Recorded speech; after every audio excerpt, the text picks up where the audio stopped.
Depuis le début, donc, nous menons des actions qui sont articulées à l'action, n'est-ce pas, de l'État. C'est conformément aux directives, n'est-ce pas, et en fonction de l'évolution du combat que nous agissons. Nous avons eu déjà à distribuer 8000 masques au niveau de la commune de Diass. Et aujourd'hui, nous sommes encore là pour remettre 5000 masques aux différentes ASC. Comme nous savons, au niveau de la commune, il y a 45 ASC. Nous allons leur répartir les 5000 masques, ce qui fera un total de 13 000 masques distribués depuis le début de ce combat. C'est un acte symbolique parce que tout simplement, nous sommes actuellement dans une phase, disons, de combat communautaire. De la même façon qu'il y a des cas communautaires, le combat doit être communautaire. Et qui dit communautaire dit maillage du périmètre national à travers des structures comme les ASC. Au niveau de notre commune, il y a 45 ASC. Et depuis le début, nous avons constaté que vraiment les jeunes qui sont au niveau de ces ASC ont pris les choses en main, n'est-ce pas, avec les moyens, les maigres ressources dont ils disposent. Ils sont dans la sensibilisation, ils sont également dans l'implication, notamment par rapport à l'éducation, n'est-ce pas, sanitaire, pour le respect des gestes barrières. Donc aujourd'hui, nous sommes là pour leur remettre 5000 masques, mais également 500 t-shirts qui leur permettront, n'est-ce pas, d'être identifiés et de pouvoir, n'est-ce pas, porter le message qui est un message de combat communautaire. Ce ne sera pas facile, mais c'est possible. Parce qu'aujourd'hui, je disais à un ami que pour combattre ce virus, c'est juste de la discipline. Si tout le monde est discipliné, il y a de fortes chances que ce virus puisse être vaincu dans les meilleurs délais. Maintenant, il se trouve qu'il suffit qu'il y ait un cas, n'est-ce pas, pour que ceux qui étaient même dans la discipline, dans le respect des règles, puissent être contaminés. C'est ça le risque majeur. Maintenant, c'est de l'autodiscipline, c'est des rappels de règles, c'est des rappels même de règles qui doivent être érigés en réflexe. Aujourd'hui, par exemple, au niveau de la commune, nous devons tout faire pour circonscrire davantage les déplacements. Nous devons faire de sorte que les jeunes surtout, prenant en charge ce combat, puissent déjà s'autodiscipliner. Et je sais que nous avons la chance d'avoir une jeunesse très engagée au niveau de la commune, une jeunesse qui comprend les enjeux, une jeunesse qui n'avait besoin peut-être que d'un appui, d'un accompagnement pour pouvoir davantage, n'est-ce pas, agir dans le cadre de ce combat. Oui, les masques déjà ont pour objectif, si je comprends bien les directives que les médecins nous ont données, déjà de protéger l'autre. Si on a le Covid-19, si on est malade, on protège les autres. Mais également, si l'autre est malade, on peut être protégé en portant le masque. Mais ça ne suffit pas. Au-delà des masques, les masques sont généralisés parce que tout simplement, il y a des cas communautaires. Personne ne sait qui a la maladie, personne. Donc autant donc se prémunir. Si on l'a, on protège l'autre. Si on ne l'a pas et que l'autre l'a, on peut être protégé. Mais ce sont les gestes barrières dans leur intégralité qui doivent être appliqués. Aujourd'hui, si on regarde la motivation, la cause des derniers cas communautaires, c'est inquiétant.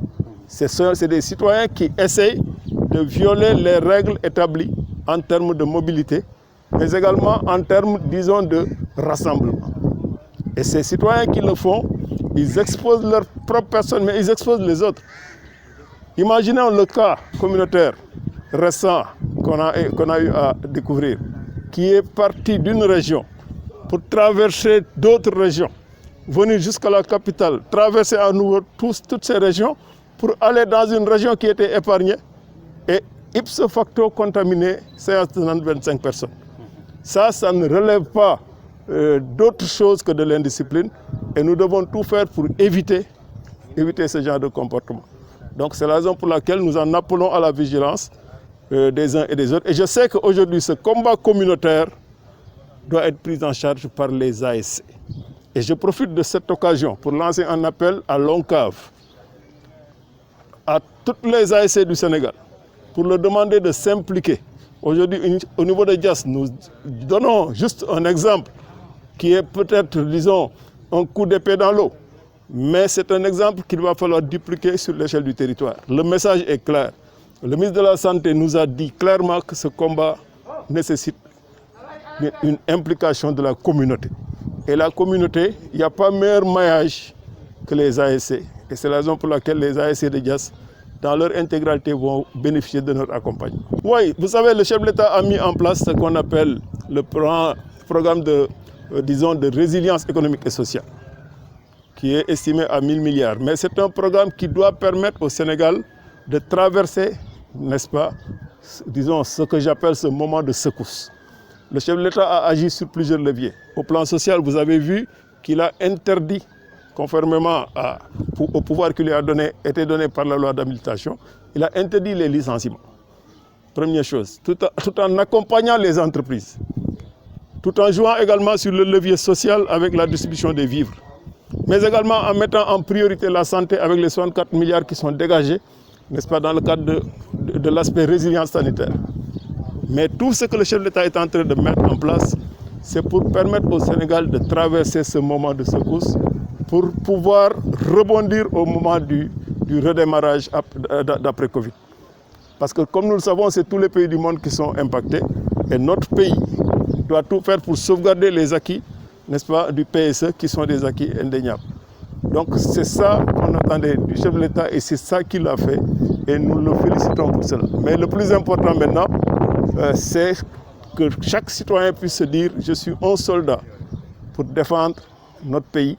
Et défendre notre pays consiste à tout faire pour faire de sorte que la maladie puisse sortir le plus tôt possible, pour pouvoir nous permettre de reprendre l'activité, n'est-ce pas, au sens très large du terme. Nous ne sommes pas dans une phase de confinement.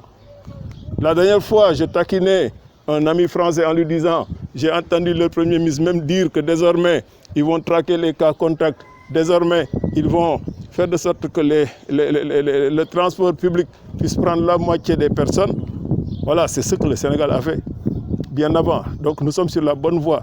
Maintenant, l'augmentation des cas ne doit pas nous décourager, mais doit être une motivation supplémentaire pour prendre en charge le combat à l'échelle communautaire.